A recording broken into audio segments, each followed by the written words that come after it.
کړی دی. موږ چې څنګه تاسو ته مخکې ویلو چې د سیاسي کم پارټۍ دي د هغوی په دې باندې نظرونه اوس مرکوز شو، توجه په دې سیټ باندې شوه، په نوخار خاص کر نوخار په سیټ باندې. دلته دریو سیاسي جماعتونو اتحاد هغه وجود کې راغو. د هغې نه پس د سیاسي هوا رخ هغه بدلیدو او بیا دلته کې د وفاقي وزیر دفاع پرویز خان په ګلبت هاوس کې دفتر باندې د سیاسي حلقو شدید ترین تنقید الیکشن کمیشن د طرف نه د نوټس د دې باره کې خبرې دي. جانګیري تحصیل په هغې باندې به خبره کوو. دغسې به مونږ خبره کوو د پبو په تحصیل انتخابي سرګرمیانو. کامران څه به وایو نن که مونږ خبره شروع کوو د نوخار د سیاسي درجه حرارت د سیاسي کاړې، نو تاسو به څه وایي؟ تفهیم بھائی مونږ خپل وی ورته وایو چې نوخار کم تخت نوخار چې کم دی نوخار تحصیل نظامت دې باندې روزانه یو نوې نوې سټوري راځي، یو نوې نوې ډیولپمنټ کېږي دې کې او نوې یو موړ دې کې راپیدا کېږي. نوخار تحصیل نظامت چې دی څنګه پرون پاکستان مسلم لیگ نون کم حمایتو کو د پاکستان پیپل پارټي کم کینډیډیټ دی احد خټک دې نه مخکې جماعت اسلامي حمایت کړلو. دا درې جماعتونو الائنس شو، درې جماعتونو الائنس شو، نو دا تحریک انصاف ته یو خطرې ګنټي بجاو کا. دا الائنس تفهیم چې دی دا اوس دلته کې نه دی ولاړ، دا الائنس اوس مخکې روان دی. مونږ چې کوم معتبر ذرایع چې کوم مونږ ته کوم کنفرم خبر راکړی دی هغې مطابق چې خټک چې کوم پلار دی والد صاحب دی لیاقت خټک هغه پاکستان پیپل پارټۍ مرکزي هائی کمان سره رابطه شوې ده او به پاکستان پیپل پارټۍ چې مرکزي هائی کمان دی هغې به جمعیت علماء اسلام مرکزي شخصیت سره رابطه شوې ده او نوخار کې د جمعیت علماء اسلام کینډیډیټ کې انہوں خبرې اترې او ټاک شاک شوي دي په دې باندې. او کوم معتبر ذرایع چې دي نو هغې دا دعوه ده چې یو دو ورځو کې به صورتحال دی کې بالکل واضح شي. روانې څو ورځې اهم دي،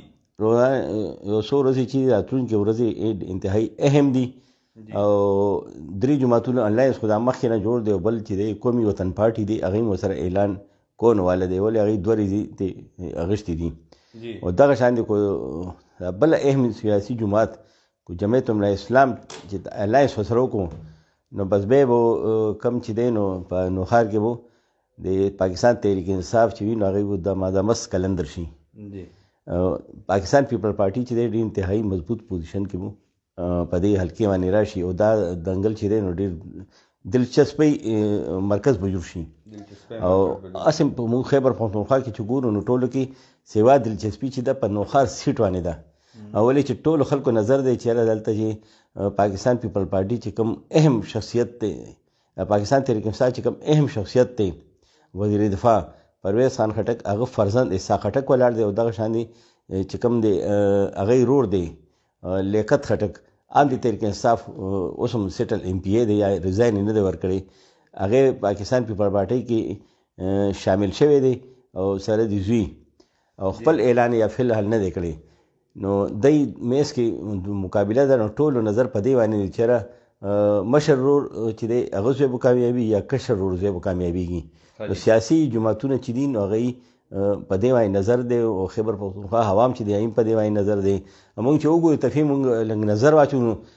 لږ وخت مخکې چې کوم پی کې 63 کوم ضمني الیکشن شوی دی نو هغې چې کوم رزلټ رالو مریم نواز دلته جلسه کړې وه هغې نه بعد چې کوم یو رزلټ رالو نو بیا مریم نواز وویل چې یاره مونږ مخالفینو په کور کې نه ننوتو په کور کې مونږ هغوی ته شکست ورکو او اوس هم بلاول بټو کوم راغلو مانکي شریف کې چې کوم هغوی لوی اجتماع کړی و نو سټیج نه هغه ویلو چې مونږ پاکستان تحریک انصاف ته د کور کې شکست په کور کې ورته شکست ورکوو مونږ. نو یې مطلب دا دی چې یاره په کور کې شکست مطلب دا دی چې پرویز خان چې دی نو هغه د خپل رور راوتی دی خپل زوی راویستی خپل وراره ورته راوتی دی نو کور کې شکست ورکول مطلب دا دی چې یاره کور کس مو ورته راویستی دی هغې ورته په کور کې شکست ورکوي. نو تفهیم هغې دپاره چې کوم دی سیاسي جماعتونه چې دي هغې په هغې کې یکسوی را پیدا کیږي. بالکل هغې خپل کې اتفاق رای پیدا کوي او څنګه چې اوس مخکې اتفاق رای چلی ده موږ ته ښکاري داسې چې یو څو ورځو کې مزید دا اتفاق چې دی دا اتفاق رای چې دی دا مزید ډیولپ کیږي مزید دی کې امپرومنټ کیږي او چې کوم دی نو هغې پاکستان پیپل پارټي چې کوم ده نو هغې کوم الفاظ چې دا دي چې چېرې نوښار نه پرویز خاني ختمون چې دی په دې باندې مونږ جمعیت علماء اسلام مرکزي قیادت سره خبرې کړې دي. اوس دې څه نتیجه راځي دی به یو 2 ورځو کې د ټول نتیجه به د مخامخ راشي. تفهیم خپل وی ورته وي چې نوښار تخت نوښار چې دا سیاست انتهایی تیزی سره ډیولپ کیږي او نوې نوې موډ کې دا داخليږي بدلون پکې راځي لمحه بلمحه دې کې د نوښار سیاست کې ټایم ټو ټایم وخت په وخت او څومره چې الیکشن رانږدې کیږي نو تاسو ته به ښکاري دلته به د ورځې ډېر زیات نوي نوي خبرونه ګنټه په ګنټه صورتحال بدلېدو والا خبرونه هغه تاسو ته مخې ته راځي. تفهیم دا کوم اعلان چې جوړ دی 3 جماعت اعلان جوړ دی قومي وطن پارټي په کوم سوري کې شامل شي یا سبا یا بل استادای شامل شي 3 جماعت اعلان بشي او کو جمعیت علماء اسلام هم پکې رااله په دې الاینس کې شامل شو نو به د پاکستان تحریک انصاف چې دی نو هغه پوزیشن چې دی بالکل نتایج به پی کې 63 باندې مقابله به ډېر ټف شي او تحریک انصاف چې دی پرویز خان ته ډېر زیات مهنت او چې کم مهنت روان دي نور مزید مهنت به ورته کوي مشکلات به ورته راشي او خطرې ګنټي چې دا چې کوم څنګه مسلم لیگ نون ورسره الاینس وکړو نو هغې سره خطرې ګنټي چې دا بجاو شو ورسره او که مزید داسې الاینسونه رالو اتحادونه رالو ورسره نو بیا چې دی نو بیا به مقابله بل رخ اختیار کړي. تحریک انصاف پوزیشن پیپل پارټۍ مرکزي چې کوم دفتر دی هغې سره هم زمونږ رابطې شوي دي زمونږ د جمعیت علماء اسلام اهم ذرایعو سره رابطې شوي دي. هغه رابطو باره کې لږ تفهیم بھائی مونږ چې کوم خبر خپل ویورز ته ورکوو نو مونږ کنفرم خبر ورکوو مونږ چې څنګه ووایو مونږ مرکزي قیادت کوم چې دي هغې انتهایی قریبي کم شخصیات ذمہ دار دي مونږ هغې سره رابطې شوي دي هغې نه کنفرم خبر مې مونږ ته میلاو شوی دی چې دواړو های کمان چې دي پاکستان پیپل پارټي او جمعیت علماء اسلام میس کې اعلی صدا قیادت باندې په دې باندې خبرې شوي دي چېرې پرویز خټک چې وزیر دفاع دی د هغه زوی ته دلته شکست څنګه ورکوون دی په دې باندې دی یو لایمل جوړ کړی دی او په دې باندې اتفاق رای ته دی رسېدلی دي. اوس دی اعلان کله کوي صرف دا پاتې دی. تفهیم نوښار صورتحال چې دی تحصیل نظامت انتهایی اهم موډ کې داخل شوی دی او دا اعلانسونه کوم یو څو ورځو کې دننه وشو نو موږ نتیجې نه مخکې به نتیجه سناو کړي.